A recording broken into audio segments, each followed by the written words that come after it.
All right. Hello, everybody. Hello, everybody at home. So great to see all the folks that have joined us live. Hello.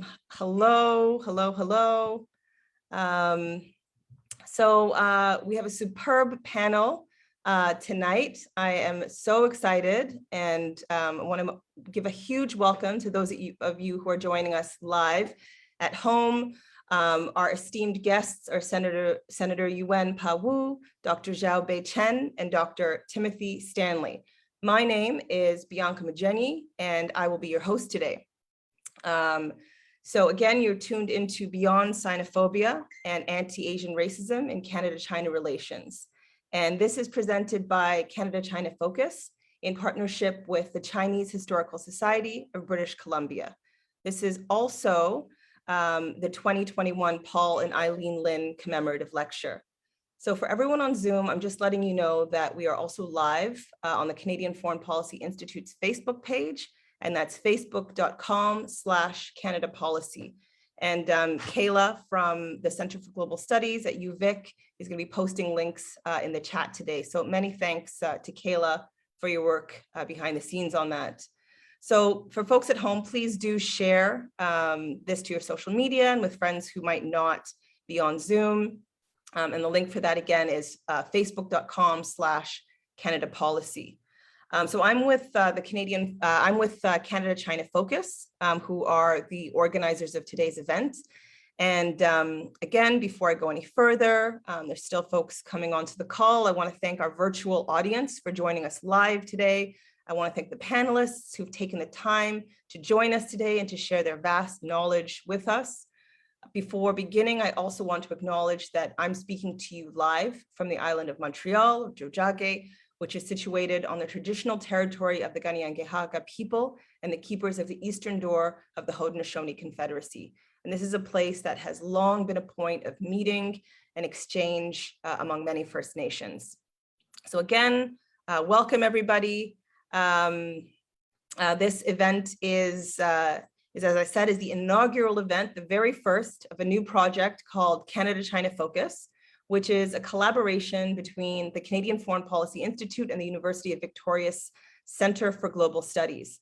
As I mentioned, today's event is also the Paul and Eileen Lin Commemorative Lecture, and is a collaboration between Canada-China Focus and the Chinese Canadian Historical Society of British Columbia. So Kayla is going to be posting some links in the chat so that you can all get to know some of these excellent organizations. So a huge thanks to our co-sponsors for organizing, for getting the word out about today's event. And this new organization that this new project that we're very excited about, Canada-China Focus, is a pan-Canadian anti-racist project that aims to promote critical conversations and policy initiatives on Canada-China relations.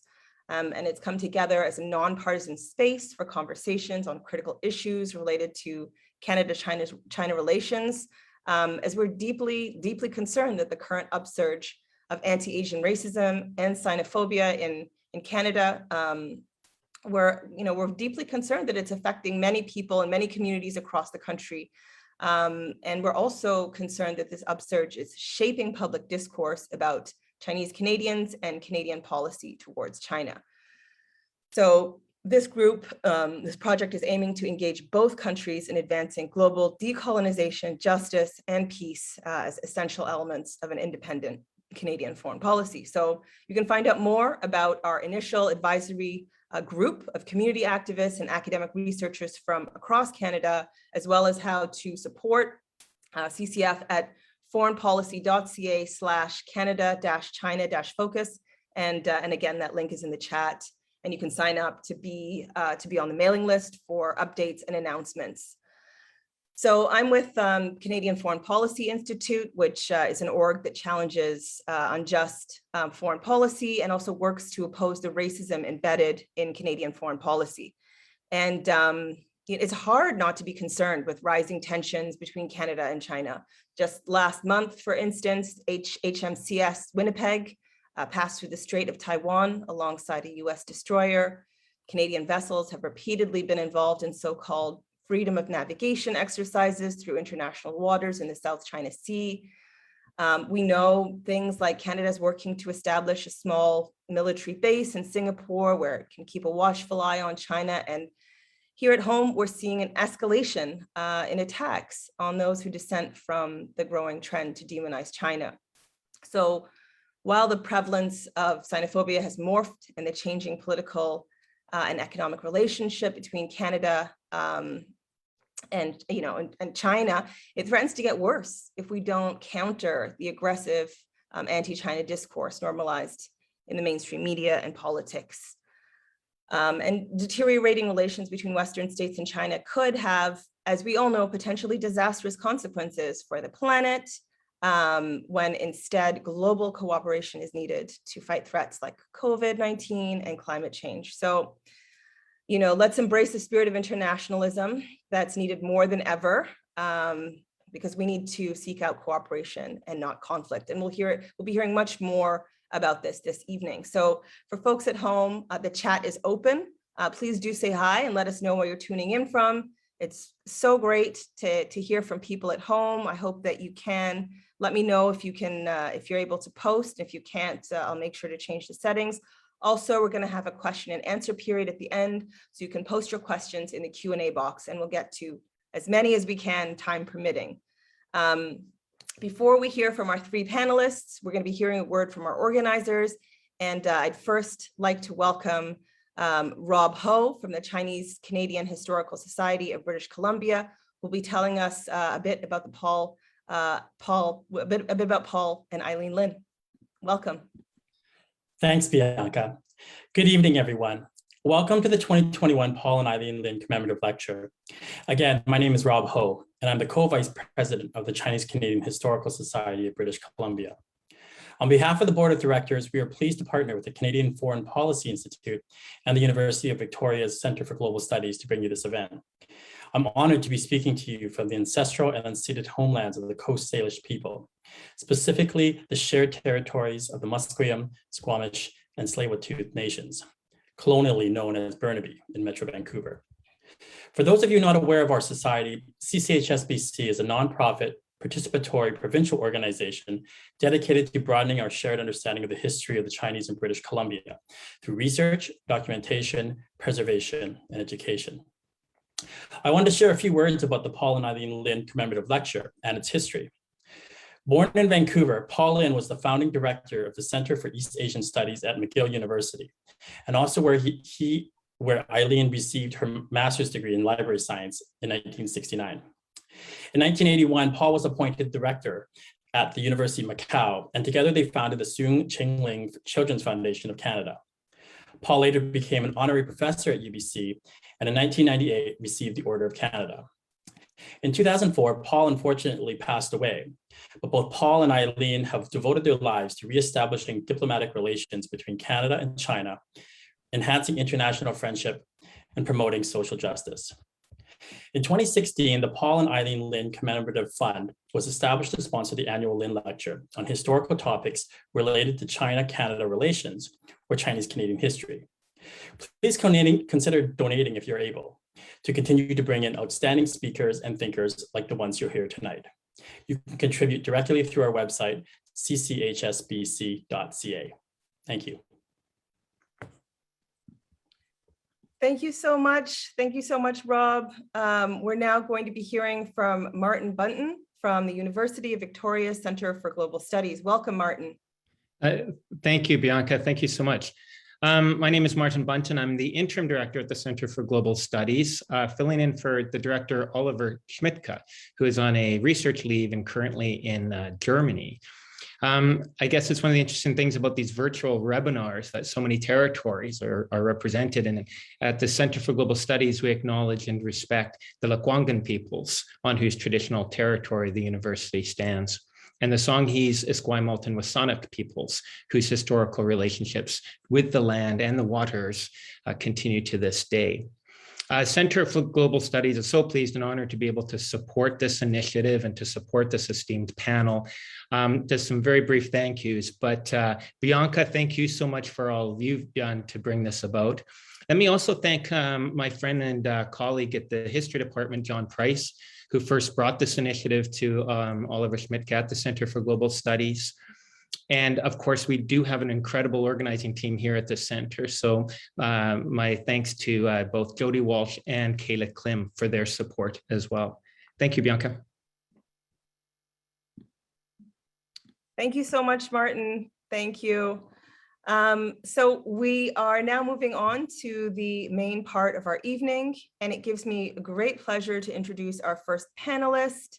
Timothy Stanley is Professor Emeritus of Anti-Racism Education and Education Foundations in the Faculty of Education at the University of Ottawa, where he's also the former interim dean of the Faculty of Graduate and Postdoctoral Studies. He's a historian of anti-Chinese racism in Canada. In 1976 to 78, he lived in Beijing as a Canada People's Republic of China exchange scholar. Welcome, Timothy. Hi, welcome, and thank you so much for inviting me to be here, and hello to everybody who is listening in. I'm speaking to you today from the unceded, unsurrendered territory of the Anishinaabe Algonquin people, and I'm honored to participate in this inaugural event with Senator Wu and Dr. Chen.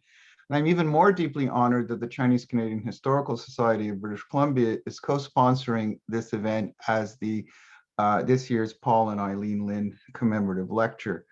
And I was privileged to initiate this lecture series in 2017.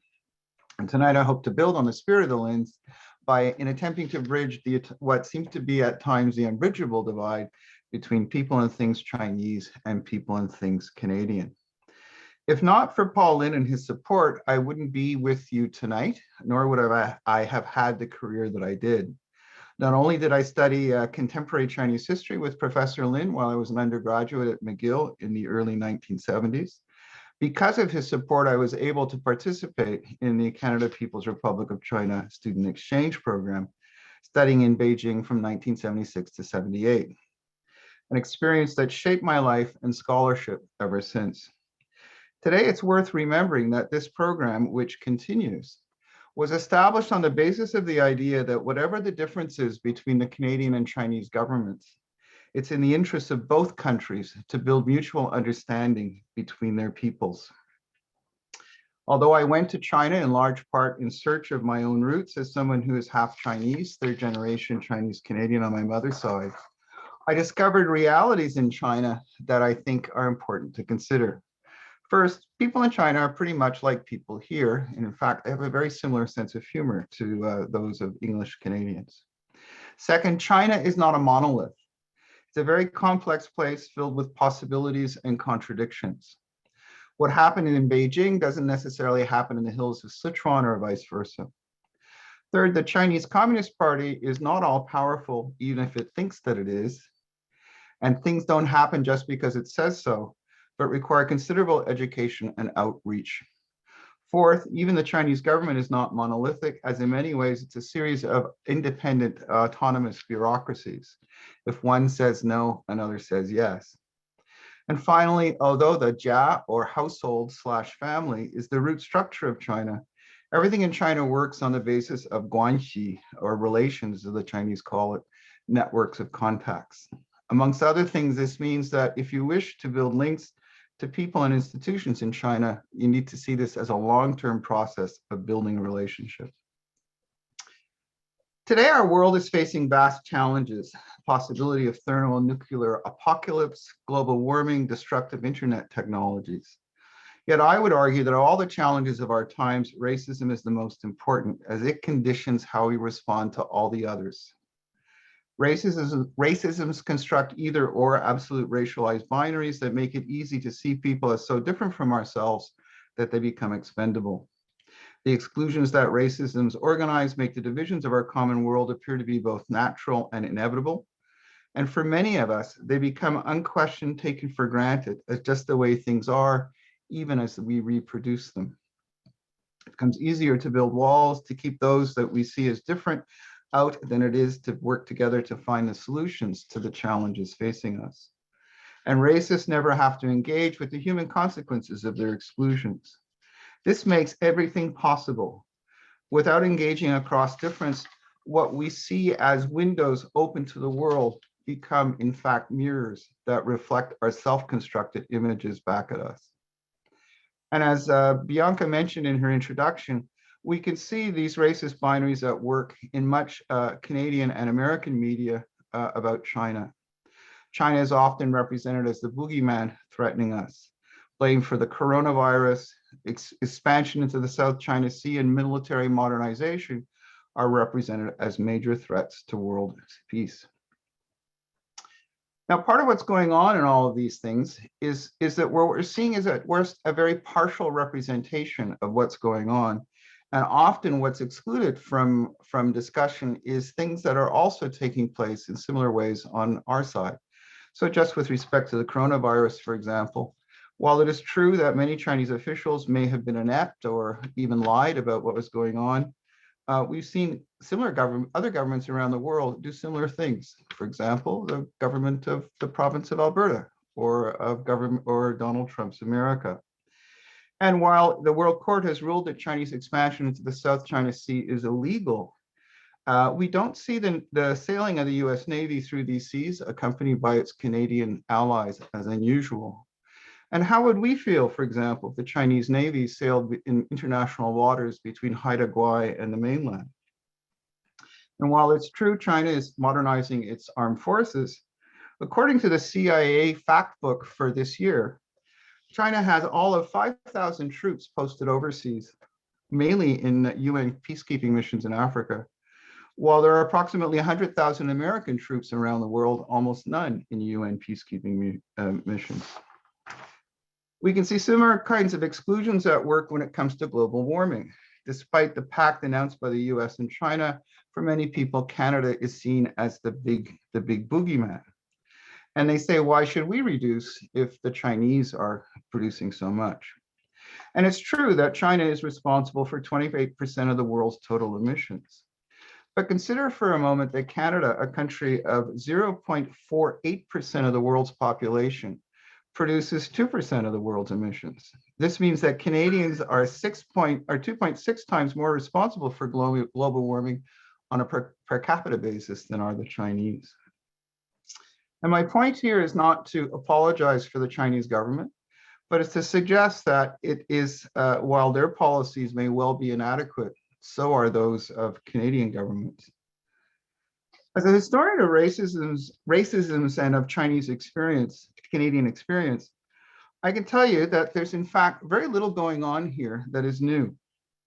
During the late 19th and early 20th centuries, dominant discourse represented the Chinese and other Asians as people who were alien and, unlike Europeans, did not belong in Canada. This was a discourse that was made by white people, by talking to other white people, and one that had very little to do with real Chinese people in Canada.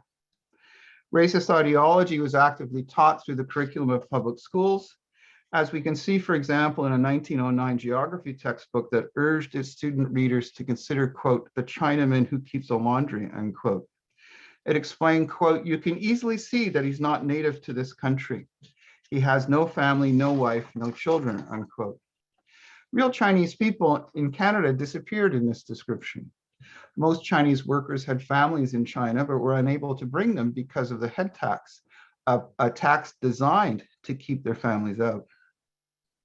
This textbook also established people of European origins, unlike the Chinese, as native, as those who properly belong, thus silencing the reality of settler colonialism through which Indigenous people, i.e. those who were truly native, were excluded by European invaders. And in fact, the entire project of settler colonialism that made this country was about converting the territories of Indigenous people into the private property of people from Europe. First, by removing Indigenous people from those lands, and then by keeping other potential property owners out. And we can see this, for example, in 1885, when Sir John A. Macdonald was constructing a federal voting system based on adult maleness and property ownership. He took the right to vote away from all those of, quote, Chinese or Mongolian race, unquote, for fear that Chinese property owners might control the vote in British Columbia. And we can again see this kind of link in the Second World War when white supremacists not only forced the ethnic cleansing of Japanese Canadians from the West Coast, they also forced the sale of their property at bargain basement prices. Now, throughout this history, locally born Asian Canadians played key roles in bridging racist divides. For example, during the 1910s and 1920s, locally born people in Victoria and Vancouver came to identify themselves as Chinese Canadian, i.e. as people who were both Chinese and Canadian, and this is in the face of a world that said you can be one or the other, but not both. Being bearers of what cultural theorists call hybridity, they could translate the discourses and language of one reality into another, and while the stuff of their lives proved the fallacy of essentialized understandings. Thus, they not only laid the basis for today's multiculturalism, they organized resistance to racism, including explaining its injustices to larger English language audiences.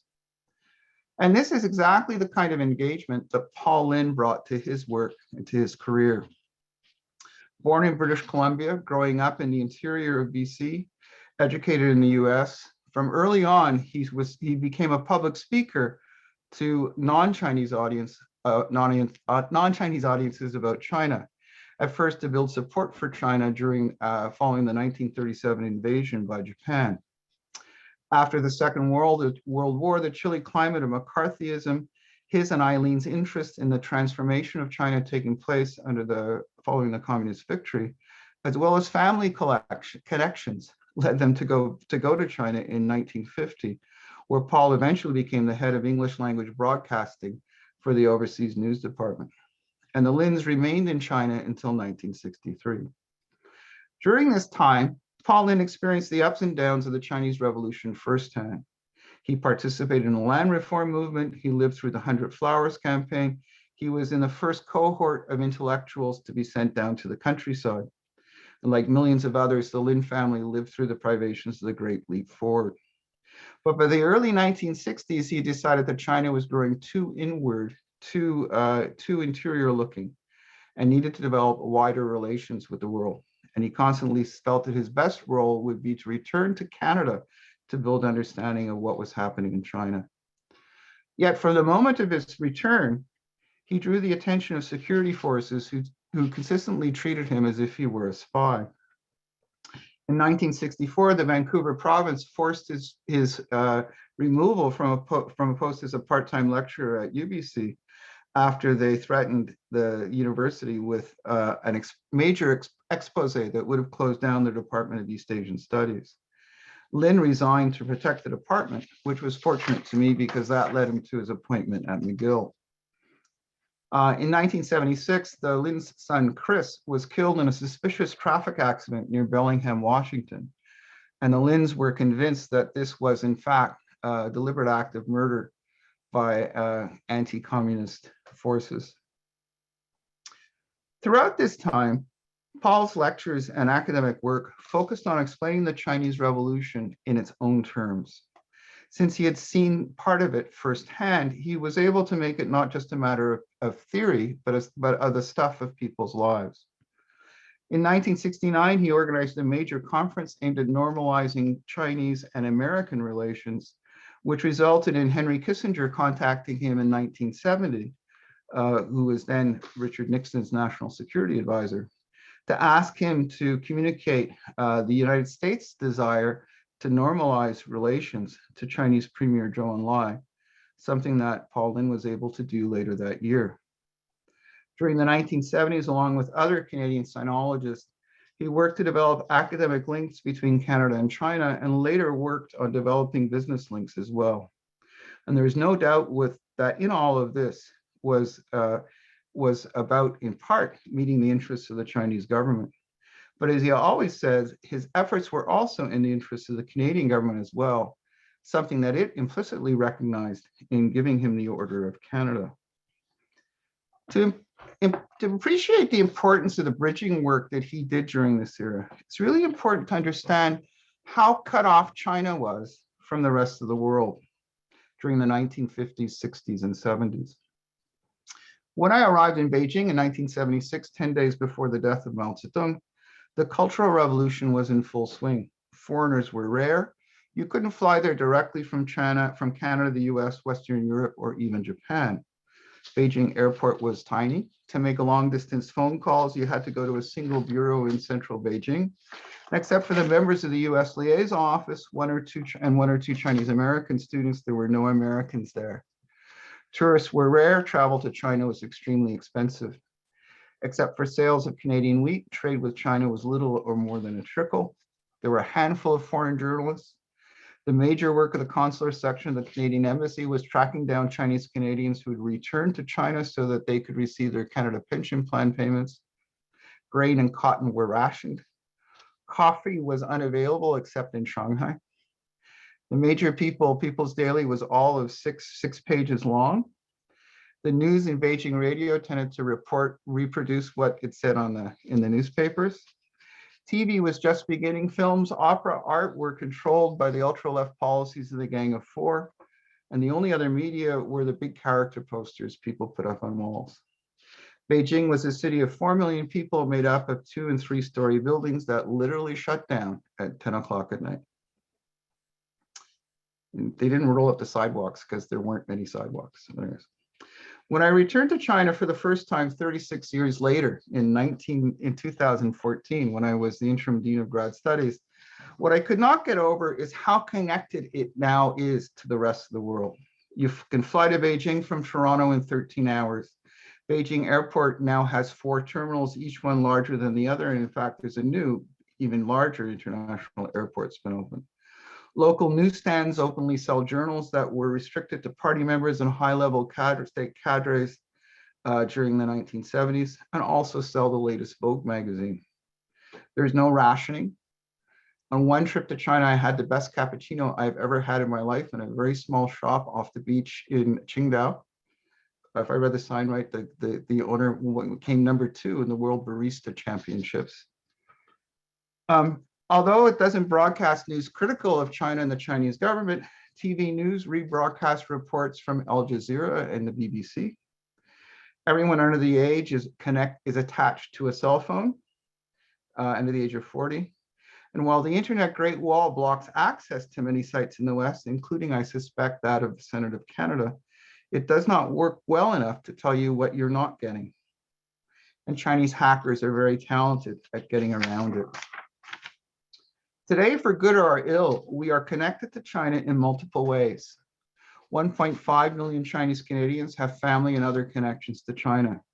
China is Canada's 2nd largest trading partner. The cell phone in my pocket and the computer that I'm using to talk to you tonight were all assembled in the factory in Shenzhen that assembles most of the world's computers. I can communicate with colleagues and friends in China directly by email, by WeChat, or even direct dial on my phone, as they can with me. And although the Chinese Great Wall blocks internet sites in the West, sitting in Canada, I have unfettered access to the Chinese blogosphere.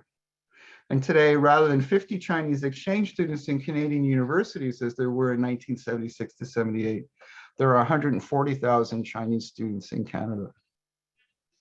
Whether we like it or not, China is now a key player in the challenges of our times. There are no solutions to the arms race, to global warming, or building collective futures without China.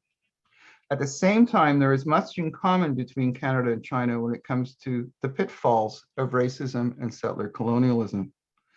Like many others, I'm disturbed by reports of what the Chinese government is alleged to be doing in Xinjiang and things it has been doing in Tibet and is also starting to do in some other minority areas. But as a historian of education in Canada, I find that many of the policies the Chinese government appears to be pursuing are disturbingly similar to those that have been pursued by Canadian governments with respect to Indigenous peoples here. Settler colonialism and racism have consequences in China, just as they do here, which means that these issues too are part of the shared challenges of our times. In this context, it's foolhardy to withdraw from contact with China. For one thing, as we saw when China was cut off in the past, this is unlikely to change their policies. While we should also not be naive about the Chinese government's intentions, the only way forward is through building understanding of people and things Chinese in Canada an understanding of people and things Canadian in China, like the Lins did. This is not something that can be done overnight, but requires long and ongoing engagement. For good or for ill, China is not going away. It's part of our common world. Thank you. Thank you. Thank you so much, Timothy, for so generously sharing that critical slice of Canadian history, as well as your experiences, your own experiences of contemporary China, and the reminder for us here in Canada to examine our own settler colonial racism and the shared challenges of our time. Looking very, very forward to hearing more from you in the Q&A. I also want to remind folks at home that if you do have questions for our speakers, please post them in the Q&A box. We'll get to as many of them as we can. So next up, we'll be hearing from Dr. Xiaobei Chen. Xiaobei Chen is the professor of sociology and associate chair in the Department of Sociology and Anthropology at Carleton University. She is past president of the Canadian Sociological Association, and her research and teaching interests include sociology of childhood and youth, governance and power, citizenship, racism, colonialism, Asian diasporas, especially the Chinese diaspora, and as well as Buddhist social thought. Her current research and community engagements are focused on anti-Asian racism and Sinophobia. Welcome, Xiaobei. Thank you so much, Bianca. Hi, everyone. I'm speaking from Ottawa on the traditional and unceded territory of the Algonquin Nation. One purpose of this event is to honor the memory of Professor Lin. Because of this, I felt I need to know more about Professor Lin. So I started reading his memoir, In the Eye of the China Storm, A Life Between East and West. What especially grabbed my attention was his account of a conversation with James Rusk, senior correspondent of the Globe and Mail at the time. In an article that Rusk wrote about Professor Lin, he described Professor Lin as, I quote, as a man caught between two cultures and the two modes of involvement, study, and activism. And this position has left him open to criticisms from all directions. Professor Lin's account of his experience deeply resonates with me, and I'm sure many others in the Chinese diaspora. These days, many members of the Chinese diaspora, especially those from mainland China, experience hostility and censorship when they have views that deviates from the correct view. To quote Herbert Herr, this is his experience. I quote, I realized that I shouldn't write or post anything that may invite an accusation that I'm under the influence of the CCP, or even worse, on the CCP payroll. These days, it seems that those of us who hail from mainland China are expected to have a voice only when that voice is critical of everything that has to do with China. Otherwise, will be easily taken as the proof of the CCP's influence peddling. Following the federal election this past fall, Chinese Canadians were accused of being under the influence of the CCP, not because they said anything positive about China, but because they refused to cast the votes to the Conservative Party candidates. And even when speaking up about anti-Asian racism, people start to be targeted. And speaking against anti-Asian racism has become grounds for suspecting Chinese Canadians' disloyalty to Canada. For example, in May 2020, on behalf of a Chinese Canadian professors group, I launched an online petition to protest the Global News journalist Sam Cooper's irresponsible report portraying a sensational and erroneous picture of millions of Chinese Canadians working for the Chinese Communist government to buy up PPE, jeopardizing Canada's fight against the pandemic. Without evidence, Cooper recently stated that the petition had the hand of Beijing behind it, basically accusing me and the group of professors of being puppets of, if not agents, of the Chinese Communist government, when I was only doing my work as a public scholar and sociologist of racism and the Chinese diaspora. And again, this past summer, I gave an interview to Globe and Mail in which I expressed the concerns about the discriminatory potential of the federal government's mandatory national security risk assessments of funding requests by university professors, and that has provoked many hateful messages. Similar attacks are routinely hurled at mainland Chinese individuals and groups who organize to speak up against the hate speech and hate crimes. The scale and the predictability of such hysterical attacks in themselves demonstrate the worsening problem of Sinophobia. Professor Lin agreed with John Rusk's description of him, which I quoted earlier. And he wrote to Rusk, I quote, "This business of being a sort of amphibious character between two worlds is part and parcel of my life. I don't think there has been one moment when I felt, however, that I lost my integrity. One could easily have bent with the wind. I think my wife will tell you that in my whole life, it is precisely because I have not bent with the wind that has landed me in controversy. To him, integrity means to stand firmly on the side of truth and justice." That's a quotation. We should all take this importance of integrity to heart. And it is indeed in the spirit of standing firmly on the side of truth and justice that many in the Chinese diaspora, for the very first time in their life, took political actions in their new home, Canada.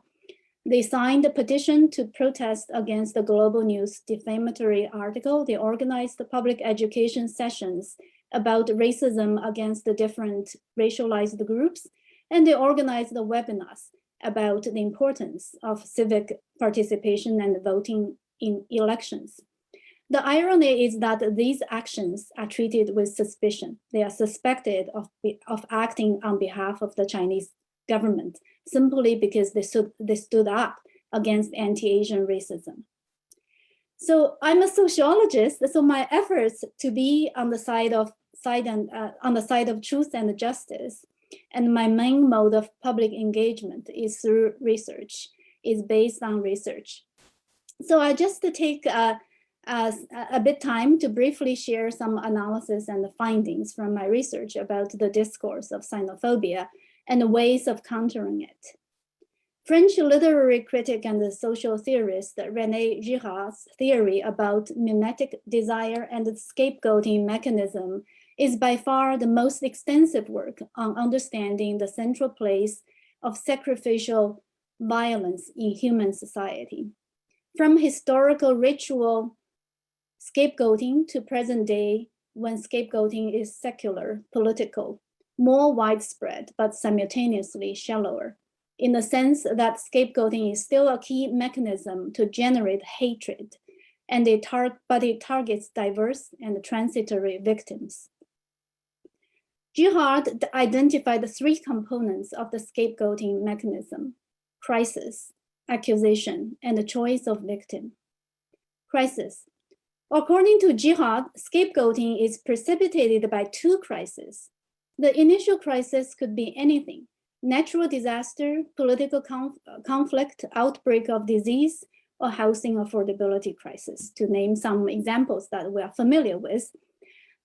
But he pointed out that the more serious crisis, or the real crisis, is the societal's reaction to the first one.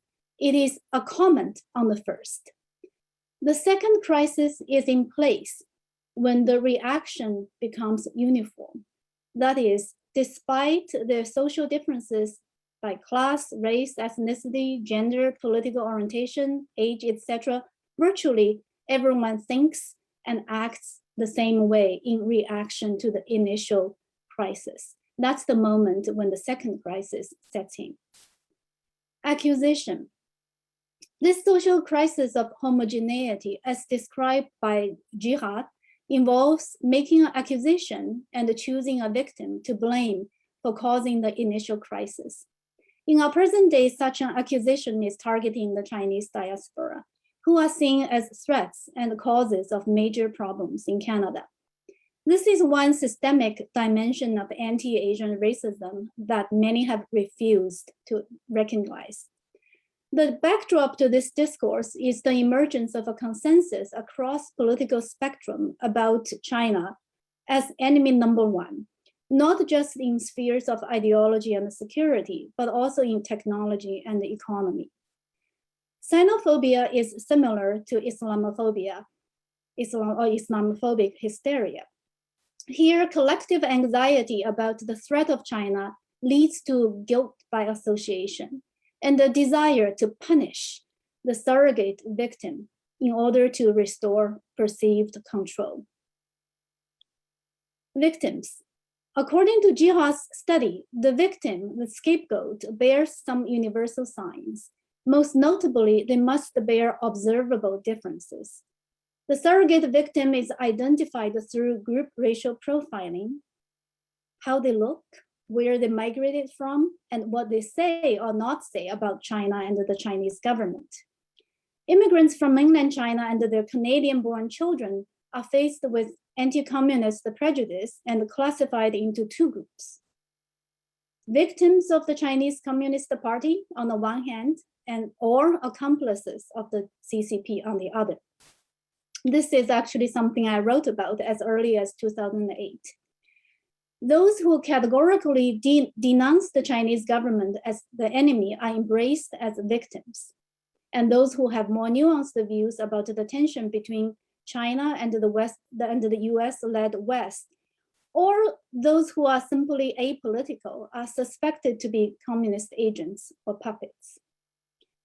So I want to share some, that's just some brief analysis about the discourse of xenophobia. Now I want to share some thoughts about how we might counter this scapegoating discourse. Efforts to address current anti-Asian racism must take structural characteristics of the anti-Chinese scapegoating discourse seriously. The anti-Chinese racism that insists on Manichean set of categories of either victims of communism or puppets of communism is such a structure because it organizes meanings for us in everyday life. We must resist the binary category in our thinking about the Chinese diaspora. This set of categories of either victims or puppets dehumanize Chinese Canadians, disregard the human individuality, and deny their existence as humans who are capable of normal emotions, who are capable of rational thinking and autonomy. One objective of my research is to help us see the humanity of the Chinese diaspora.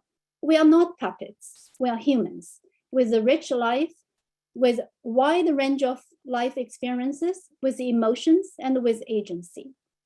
My interviews with Chinese Canadians show that, for example, most reject the Sam Cooper's portrayal of millions of overseas Chinese directed by the Chinese government to buy up PPE.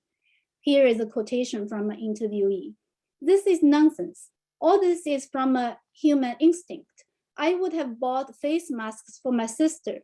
I would have bought it for my auntie. I would have bought it for cousin. Why say this is commanded by the government? You are not a Chinese anymore. Why would the Chinese government ask you to do things? It's ridiculous, really laughable." And then another quote from another interviewee.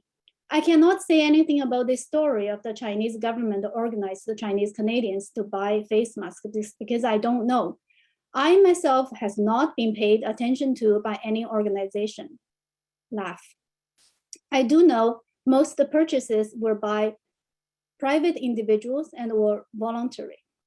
My interviews further show that the Chinese Canadians have different views and did different things with regard to PPE in January and February 2020.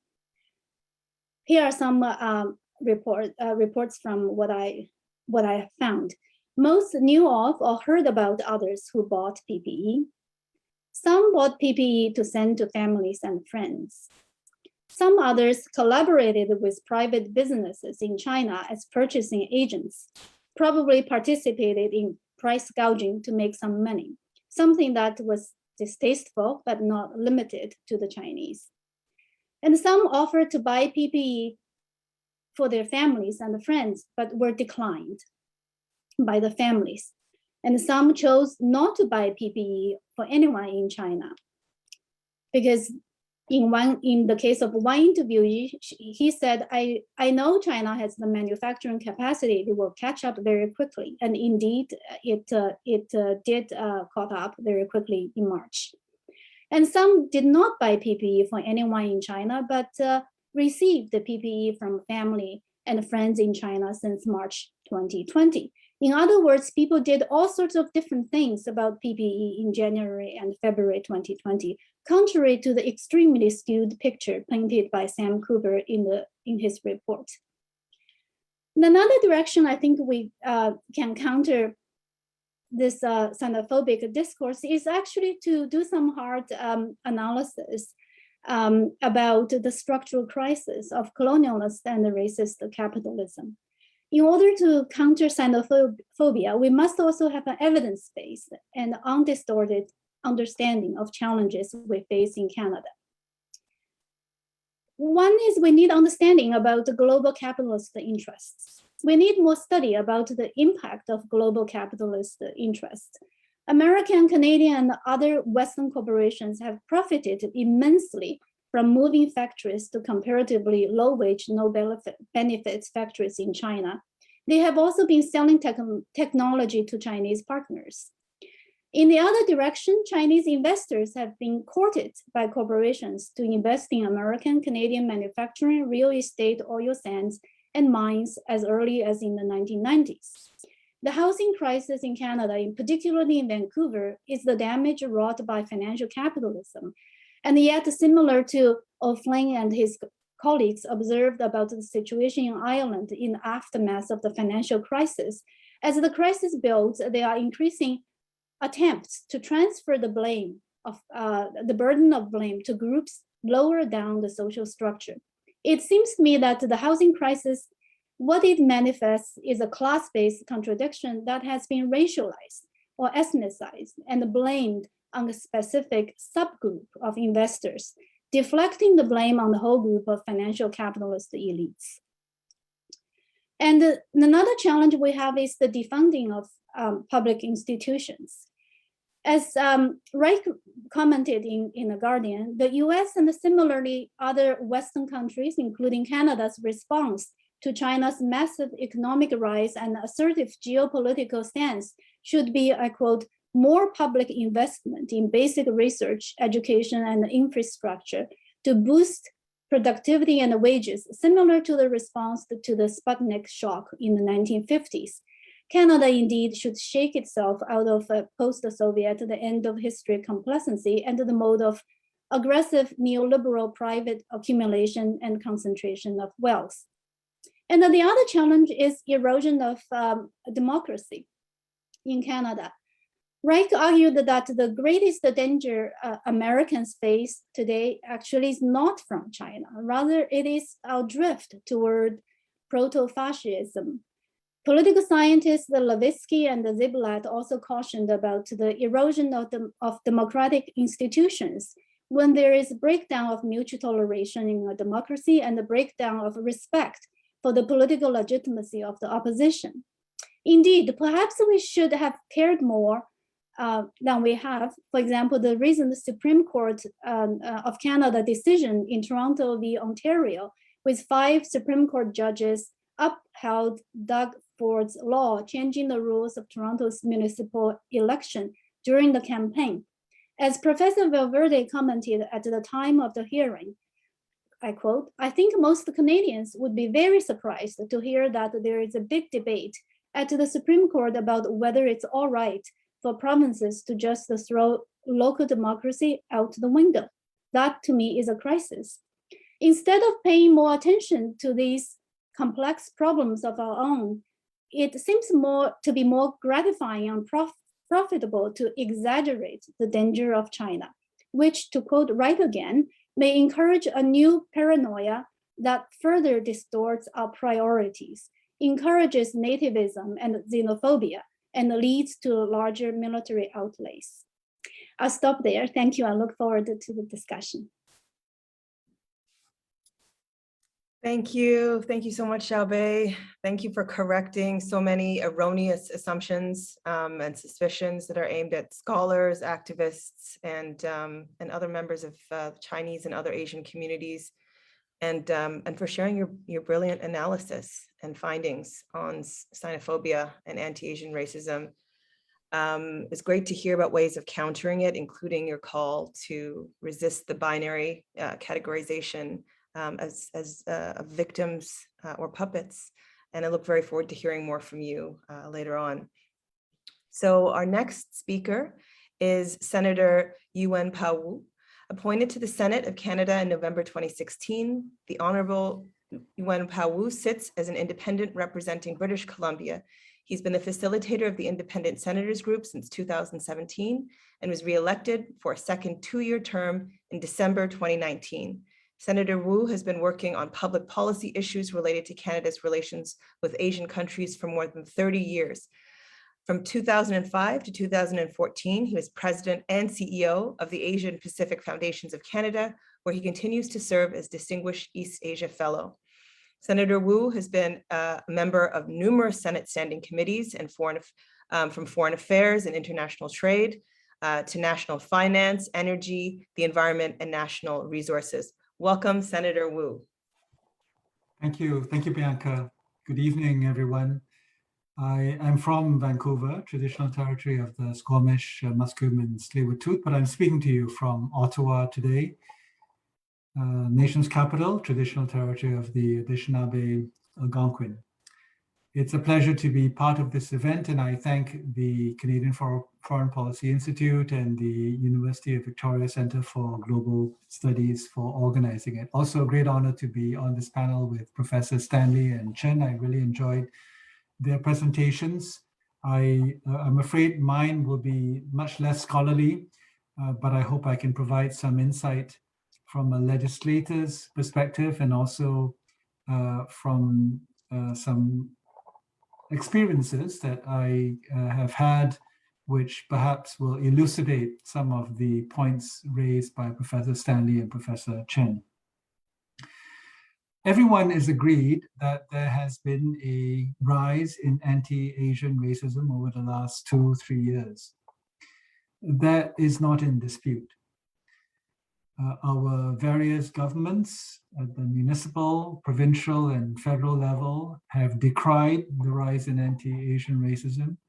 Our universities and banks and corporations have launched campaigns and seminars and discussion groups about the problems of anti-Asian racism. But I'm struck by how little of this discussion has focused on what the cause of the spike in anti-Asian racism is. In fact, it strikes me that many of these discussions on anti-Asian racism in Canada studiously avoid identifying the cause of the spike in anti-Asian racism. There seems to be this general sentiment that it spontaneously arose in the country because of some latent, long-standing prejudice that was built into the country. And if we just educate people to be less prejudiced, anti-Asian racism would go away.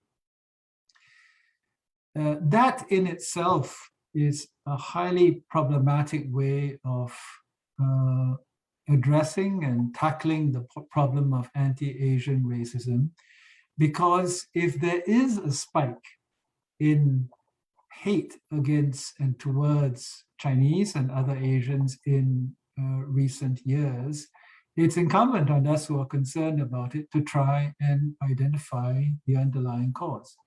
I believe that the single biggest factor in the rise of anti-Asian racism is anti-China sentiment. Now, let me be clear that it is not racist to be critical of China or of the Chinese government or the Chinese Communist Party. But anti-China sentiment in general has been weaponized and instrumentalized and utilized by racists, by xenophobes, by people who are prejudiced to act out their anti-Asian feelings through their words, through their tweets, and very sadly, through their violent acts. Now, if it were simply the case that anti-China sentiment was weaponized by a relatively small group of die-hard racists in this country, that perhaps we could live with and expect that this spike in racism would subside after a period of time. But I'm sad to say that the general anti-China sentiment has been taken on board by a much wider spectrum of what you might call mainstream Canadians, including people from establishment society, like journalists writing for our major newspapers, scholars, commentators, business leaders, and, sad to say, politicians as well.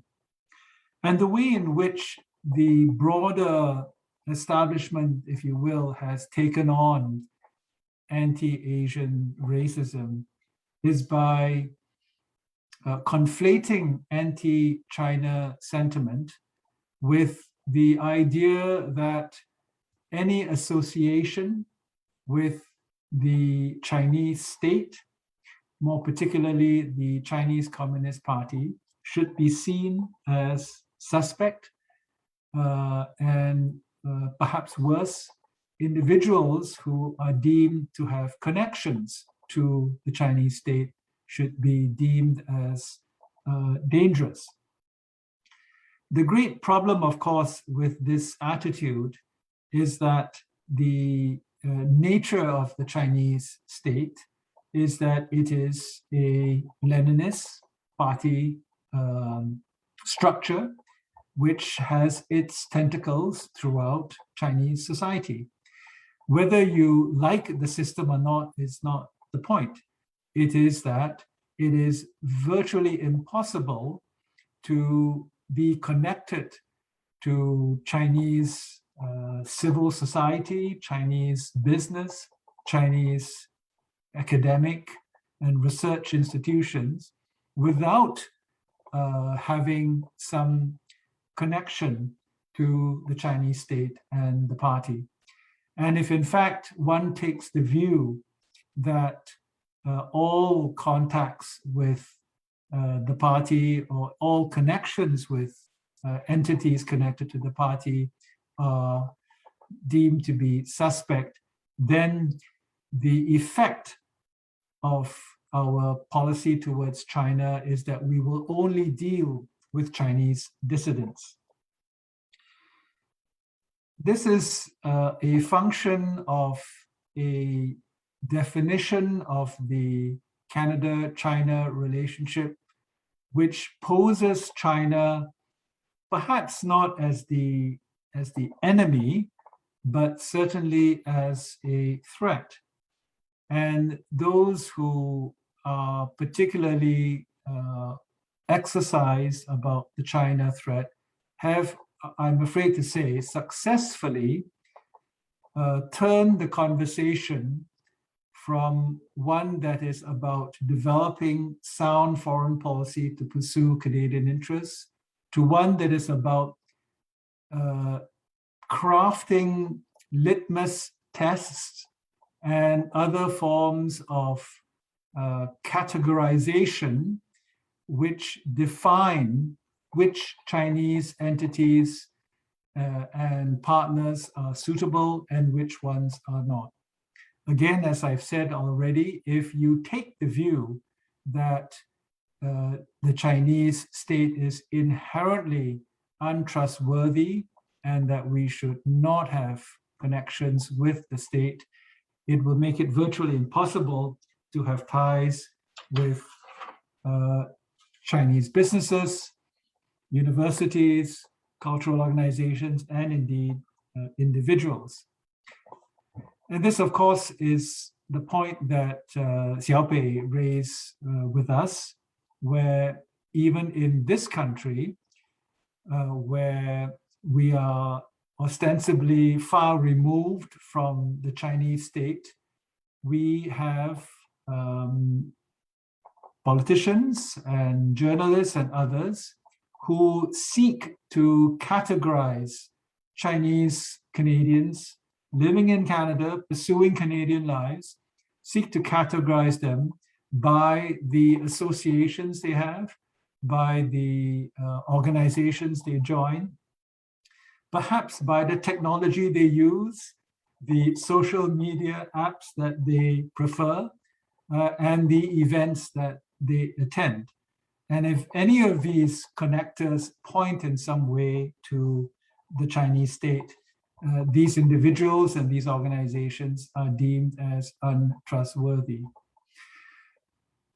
Part of the construction of this effort at stigmatization is based on the idea that China has an apparatus for foreign interference and influence that is all-powerful and impossible to resist. Again, this connects to Xiaobei's point about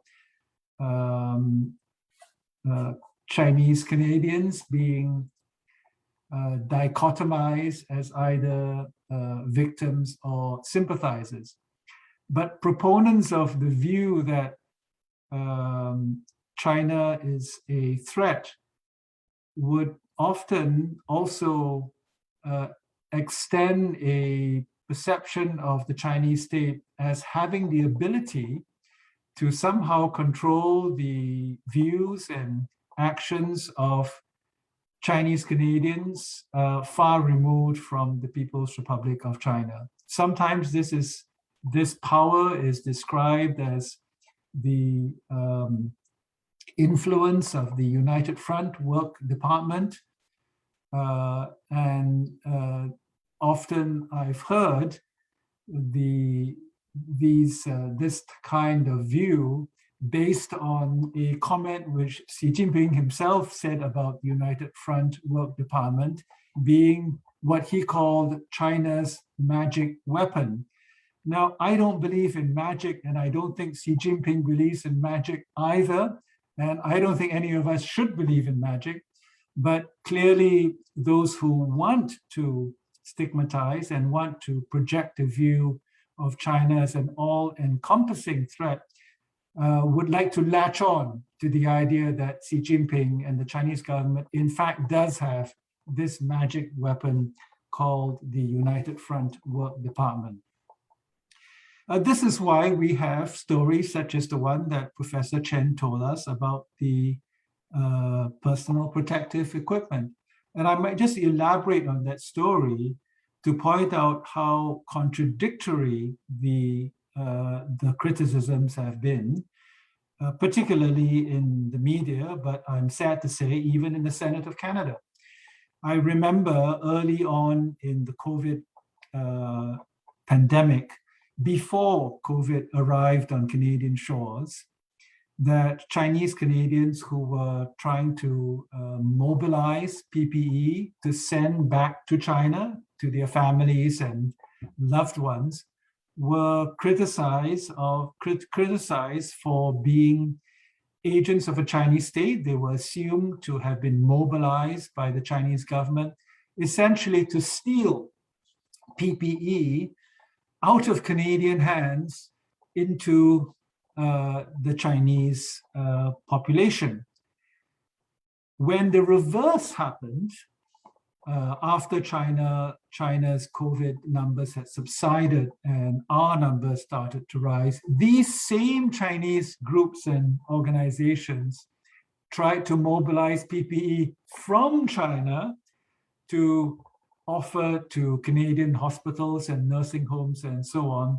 And the great irony is that they were also criticized for doing that on the grounds that they were acting under the behest of the Chinese state, looking to win brownie points in international diplomacy. Let me give you another example close to my own hometown of Vancouver, which I'm sorry to report has been labeled by Bloomberg News as the anti-Asian hate capital of North America. This is not a joke. A feature writer from Bloomberg actually came up with this title because of the extraordinary rise in acts of anti-Asian hate in the last 2 years. But what explains this rise in anti-Asian hate? Again, you know, our municipal and our provincial politicians decry the anti-Asian hate. They're right to do that. They talk about the need for more education and resisting these kinds of actions, but very few of them have tried to identify what caused this spike in hate. And I have a story to tell about what I believe caused it, and it is the gradual accretion of falsehoods and half-truths that have created an impression of Chinese Canadians living in Vancouver as rapacious, untrustworthy, and corrupt. It started with the notion, the premise, the idea that foreigners, which is code for Chinese, mainland Chinese, were responsible for the unaffordability housing crisis in Vancouver, that they had pushed up housing prices. It then went on to postulate that the money that was used to buy these houses across the lower mainland was dirty money to start with. In other words, it was money laundering. The hypothesis then went on to say that this dirty money was not just any old dirty money, but it was dirty money from the trafficking of fentanyl, which, as we know, is a real scourge on the streets of Vancouver, killing thousands every year now. And finally, to cap off this story, that the trafficking of fentanyl, which produced the dirty money, which went into the housing market, which created unaffordable housing, was the responsibility and in some way directed and connected to the Chinese state. So you see how this concatenation of half-truths and outright falsehoods has been constructed to create the impression that Chinese Canadians, particularly mainland Chinese, are responsible for not just housing woes, but fentanyl deaths, drug trafficking, and much, much more. I have other examples to share, but I'm mindful of the time and happy to address those comments in the discussion. But let me close by talking a bit about the bigger picture beyond anti-Asian, anti-Chinese racism, which is what we do with the Canada-China relationship. Because anti-China sentiment obviously plays into our relationship with Beijing, and the racism that we see, I believe, is making it particularly difficult to come up with an approach to China that takes into account the broad range of interests that Canadians have. And the problem is precisely that because of the stigmatization of not just Chinese Canadians, but Canadian scholars who hold views which might be deemed to be sympathetic to Beijing or even remotely aligned with Beijing, are discounted automatically because they are seen as, well, illegitimate, perhaps illegitimate not just because they're bad ideas, but because they are under the influence of the Chinese state. Some are even alleged to be paid off by the Chinese government. If we try to come up with a sensible China policy that essentially excludes voices of Chinese Canadians, China scholars, other experts on China, simply because their views are deemed to be unacceptable, we will end up with a very poor China policy indeed. Back to you, Bianca. Thank you. Thank you so much, Senator Wu. You've made such clear links between the demonization of China and the anti-Asian racism that we're seeing here in Canada, the mechanics around the stigmatization of China, as well as this all-encompassing, to the point of magical threat. And it's terrible to hear how some of this is, playing out right here in places like Vancouver. So thank you for your comments too on the importance of overcoming this for our shared interests. So that concludes our presentations for the evening, and we're now moving on to the Q&A portion of the evening. We have received a number of questions, and we also got some questions in advance. And so I'm looking forward to hearing more from all of our panelists. So again, you can put your questions, if there are any more, in the Q&A box. That's not the general chat, that's the Q&A box. Okay, so the first question that we have, and this is directed to all panelists, is from Shiraz. What role does state-owned CBC play in the government's anti-China policy? Do any of you have any thoughts on this? Well, I might make a comment because I've actually filed a complaint with the CBC, so full disclosure, where I felt that the reporting on a particular episode that I'm involved in, a speech I gave on Xinjiang, to be very precise, was reported in such a way as to give the impression that I was a mouthpiece for the Chinese government. The article assumed that I was saying in my speech that we should not criticize China for its actions in Xinjiang because we also have, or had, and continue to have a problem with First Nations, particularly in the very sad history of residential schools.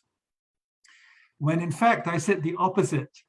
I said that it is precisely because we have a history of residential schools, it is precisely because we have tried forced assimilation and seen how disastrous that policy was. It is precisely of all of that that we have to tell the Chinese that what they are trying, if indeed they are trying forced assimilation, will also fail to work.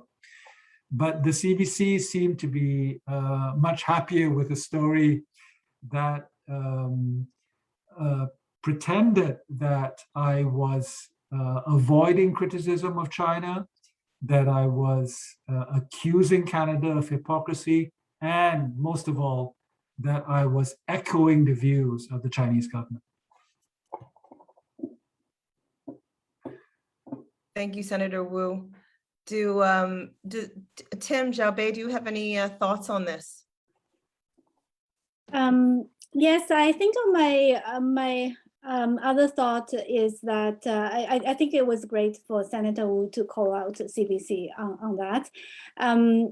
What I want to add is that there are some other mainstream media, major media outlets like global news, right? They are not state-owned, but but they really participated in generating xenophobia discourse and get away with it, right? Because it's not a fist, it's not a spit on the street. It cannot be reported to the police.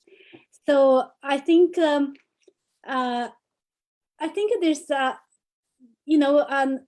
I came from China 26 years ago. At that time, I think I had a very, a certain notion about free media. I really think it's free, right? But over the last 26 some years, I love Canada. This is my home.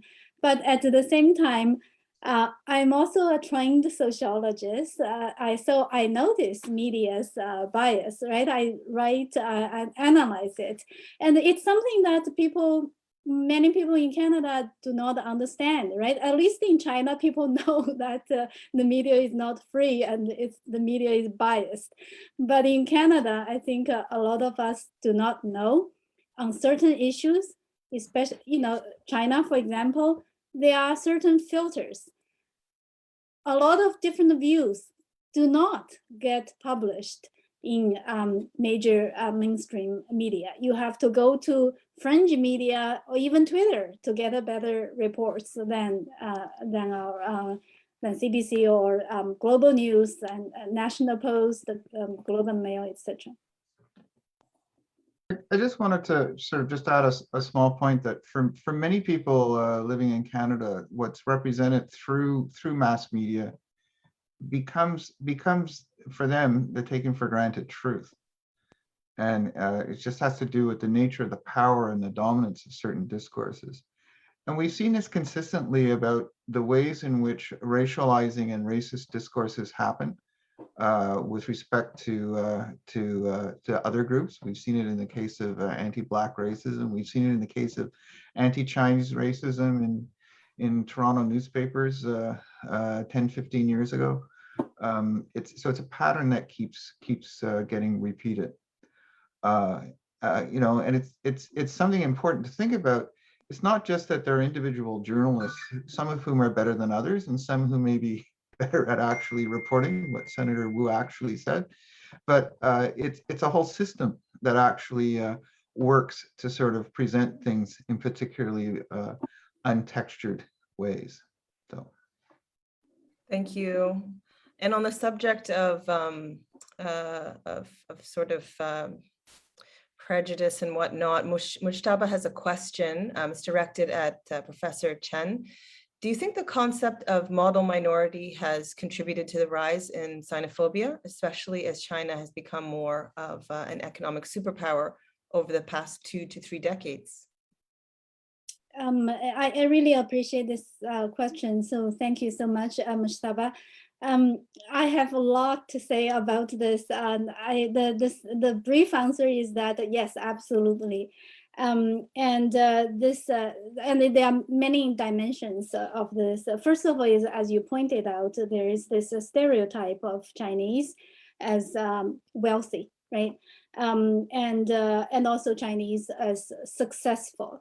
And this is, in education or in income, etc. And there is that notion of foreignness, that they achieve this hyper success because they are foreign, right? Because of the foreign practices. So that is how modern minority myths, which originated in the 1960s, feed into that for a perpetual foreigner discourse. And when we look at actually data, income data, we see that in the case of the Chinese Canadians, the pattern is actually Chinese Canadians are overrepresented in professional high income strata, as well as at the bottom, low income strata. So this is a product of immigration path, right?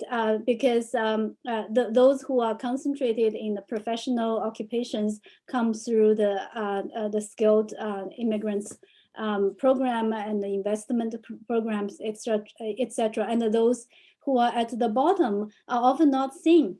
And they came as family members or as refugees or are undocumented. So they are totally hidden from the Canadian society, not included, not in the imaginary about the Chinese. And the other thing I want to say though is that the model minority myth has an impact on how Canadian society responds to anti-Asian racism, which for a long time is not seeing it, right? So there is a general widespread invisibility of anti-Asian racism. People just don't see. Like, you know, I would write to my institution to call on some actions about anti-Asian racism. Perhaps the response I would get is that, oh, well, we have EDI policy, right? So there's no need to see it as a specific racism that is surging, that is impacting on a lot of citizens in an institution, right? And the other is the expected passivity, because part of the model minority is that you are model, right? You're quiet, you don't make trouble.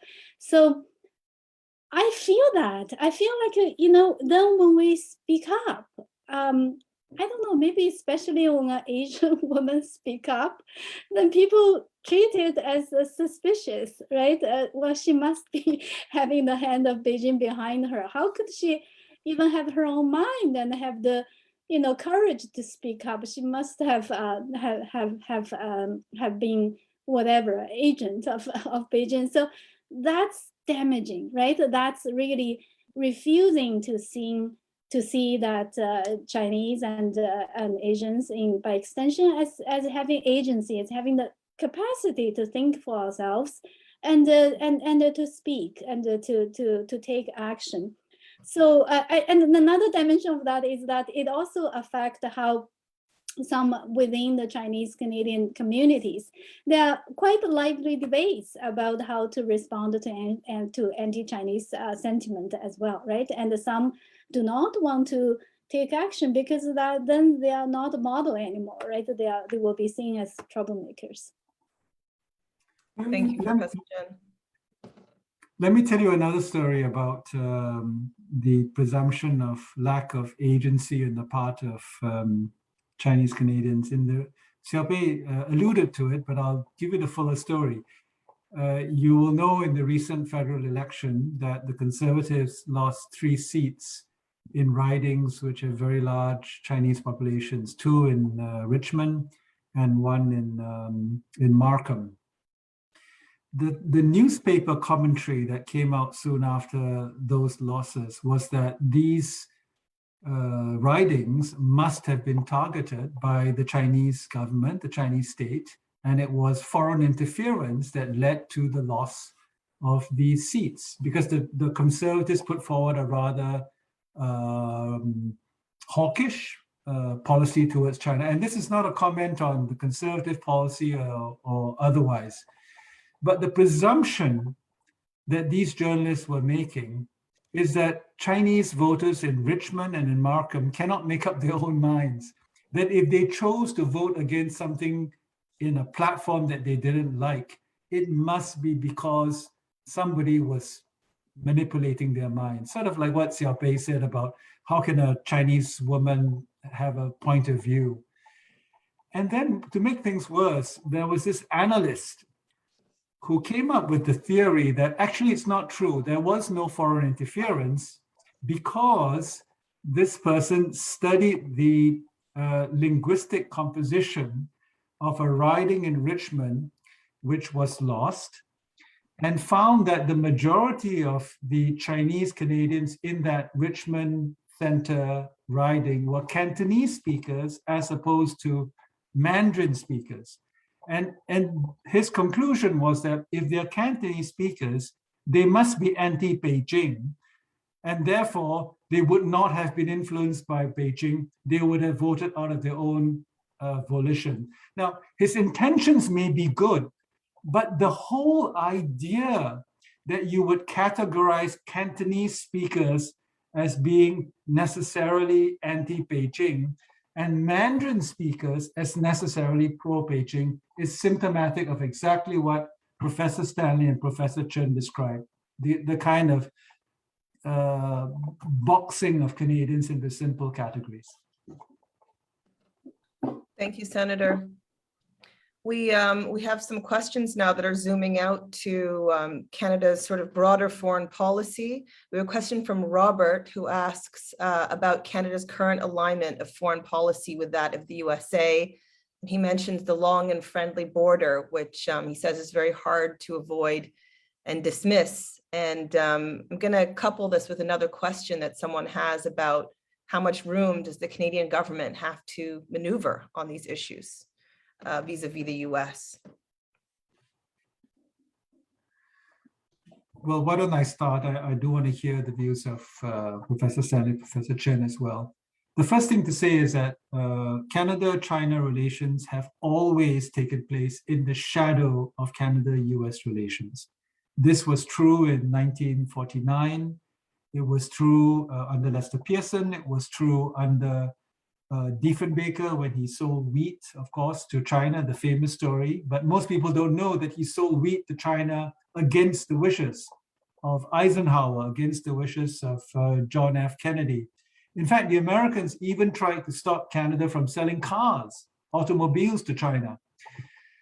It was true, obviously, in the case of Pierre Trudeau, and we know the Paul Lin story and the influence he had. It was true under Jean Chrétien when he gave China what they call MFA status, most favored nation status, MFN status, against the wishes of Bill Clinton. So we should not somehow feel like it's unnatural or surprising that once again we have to try and maneuver a position that's favorable to Canada with respect to China when the US is pushing us in another direction. That is not to say that we ignore the Americans. There's no question that the single most important economic and political relationship we have is with Washington, D.C. And we would be crazy to antagonize the Americans. But if we don't take the attitude that we have always had to find degrees of freedom and that we have to actively seek out these opportunities for independence in our approach to China, then we will simply be sucked into the American sphere. And in the current context of geostrategic competition, that's not a good place to be. Thank you, Senator. So there's feel free if any of the other panelists want to comment on this, but we have another sort of somewhat related question. Someone is asking if the panelists can comment on the division between pro-corporate and pro-empire segments of the Canadian foreign policy establishment with respect to China.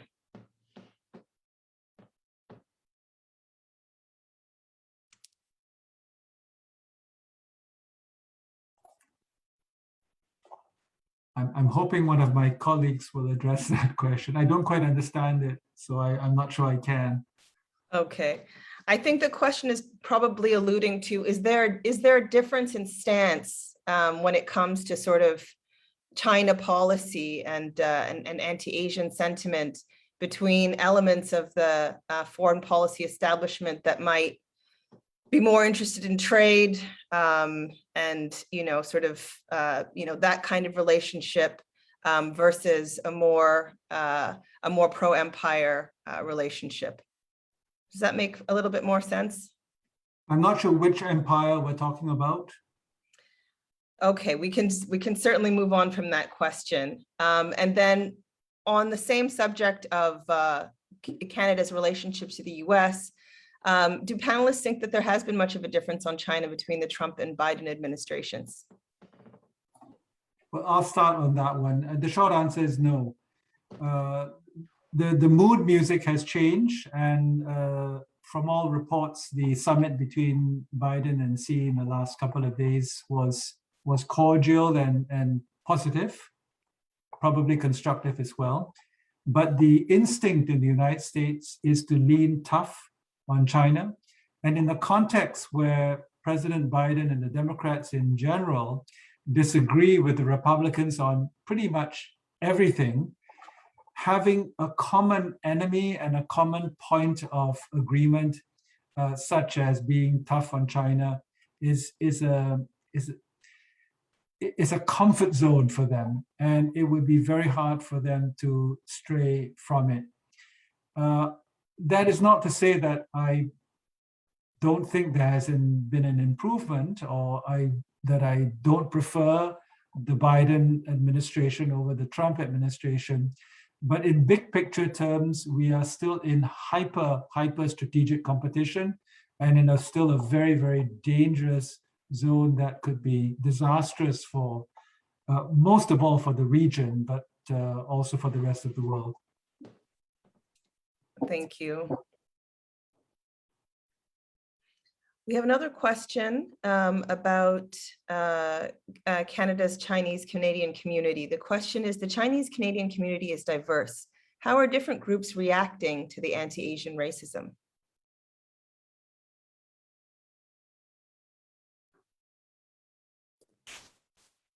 Okay, maybe I can start with a partial answer. And go from there. I think the answer is that I see a lot of different reactions. I think now there are differences based on migration routes, right? There are differences by how many, the generation difference. Some are quite new, who came in the last 10, 20 years, but some are here for, 3 or 4 generations. And then there are political orientations, and then the major ones might be those who are affiliated more with mainland China, and those affiliated more with Hong Kong, and those with Taiwan. So I see a lot of differences, but I also see, a common concern about anti-Asian, anti-Chinese racism, right? Because even though my analysis is that this surge of anti-Asian racism at the root is Sinophobia. It's anti-Chinese, anti-mainland Chinese sentiment. On the street, people don't distinguish who you are, right? So I think there is that common, concern, fear, and anxiety about hate, about racism. However, I feel that one division in opinion is that do we talk about generic anti-Chinese sentiment, or do we actually have some uncomfortable discussion about this frictions between US and China, and the West and China, right? I find a lot of times people shy away from those discussions. Even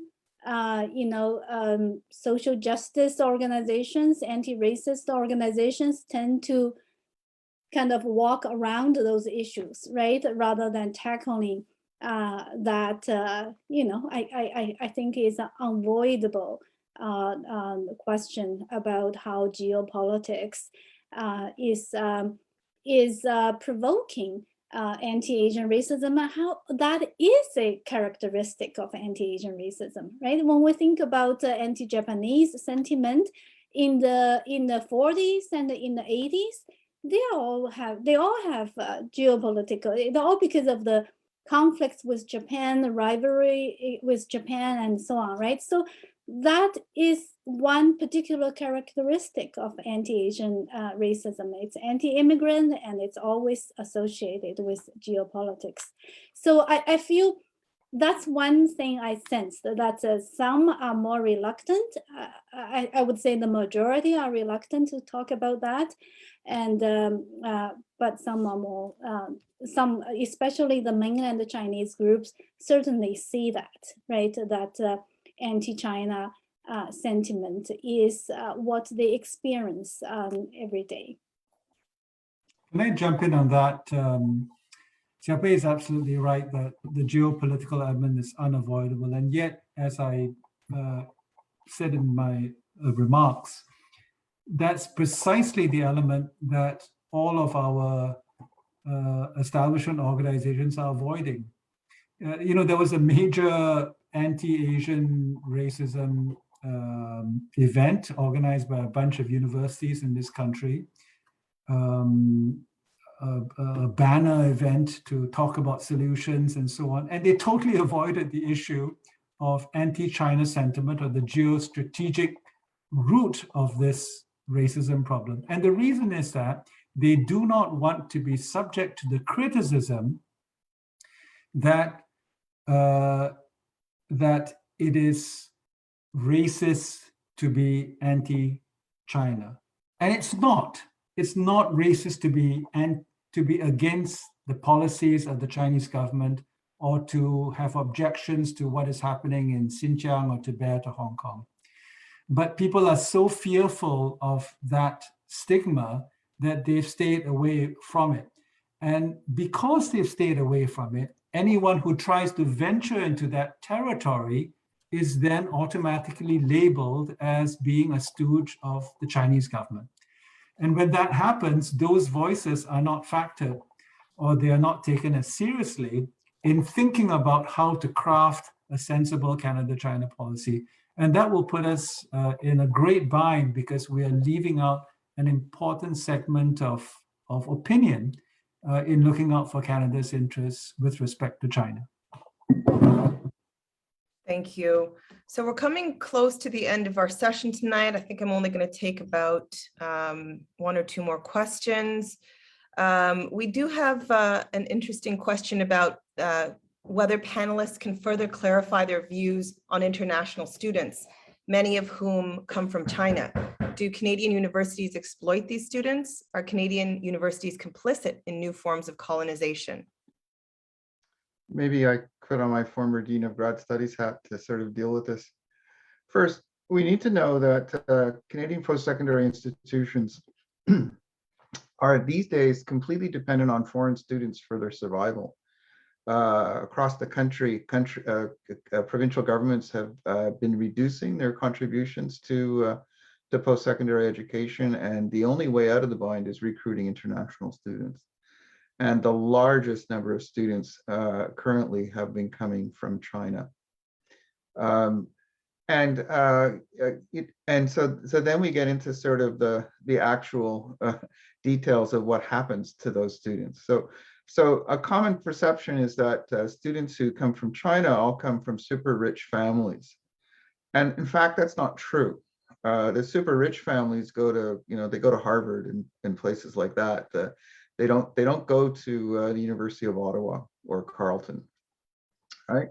What they tend to be is for want of a better word, middle-class families who've invested their entire life savings in the success of their child, who is now gone into international education. And I'm sad to say, for the most part, Canadian post-secondary institutions, including universities, and I would include my university in this, have not been successful in supporting those students to succeed academically. And they usually don't succeed, not for academic reasons, but for social reasons. And even for dealing with a class where a professor talks about something that's taken for granted in Canadian society, which is not a familiar example to students from China. So in that sense, they have often been seen as a source of quick income and have not had the appropriate levels of support. Now, I also have to say, in fairness, that many universities in particular and other institutions have been working very hard to turn this around.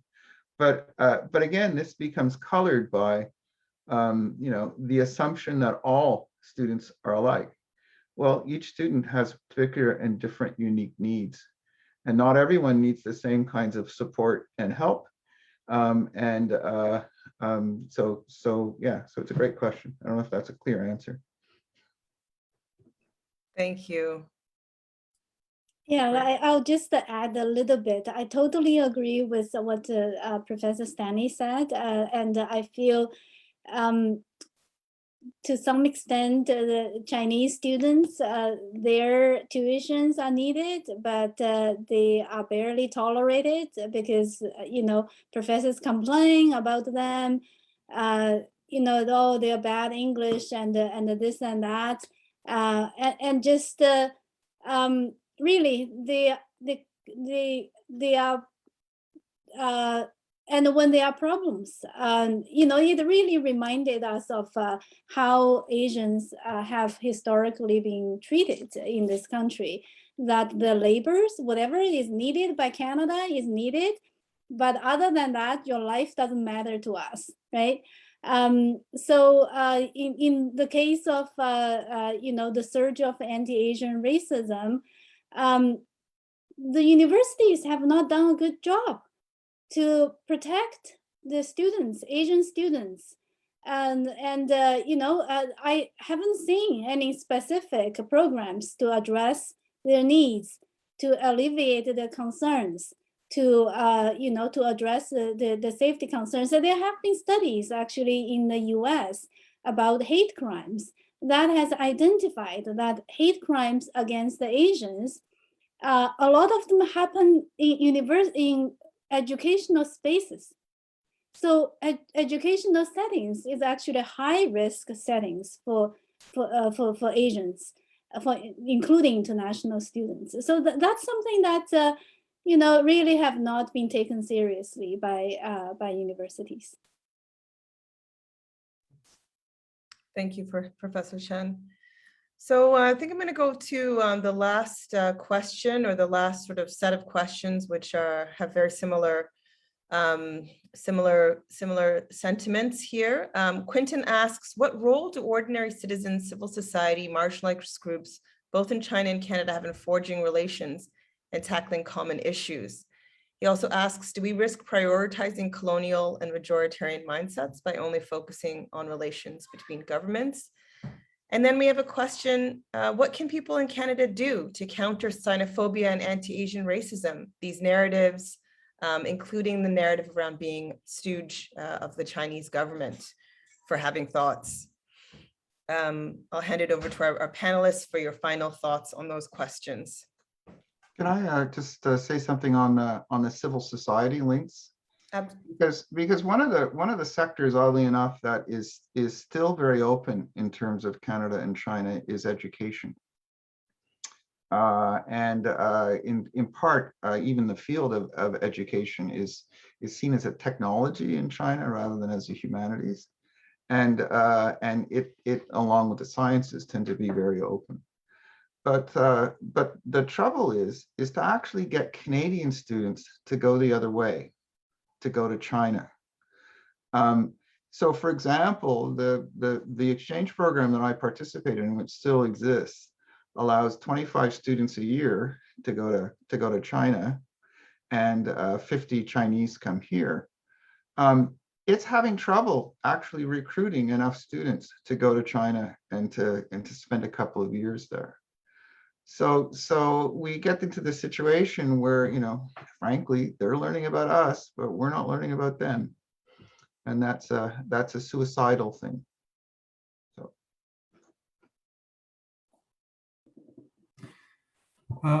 What I would say is that we are in a period where government-to-government relations are in fact very difficult to advance because of the very negative political climate around China, and because of ongoing pressure from the United States.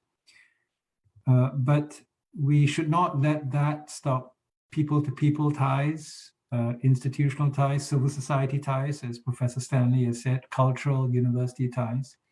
And the most important thing that we need to do to encourage those kinds of non-governmental links is to resist and reject the stigmatization of partnerships and relationships with Chinese entities, regardless of their provenance, if I can put it that way.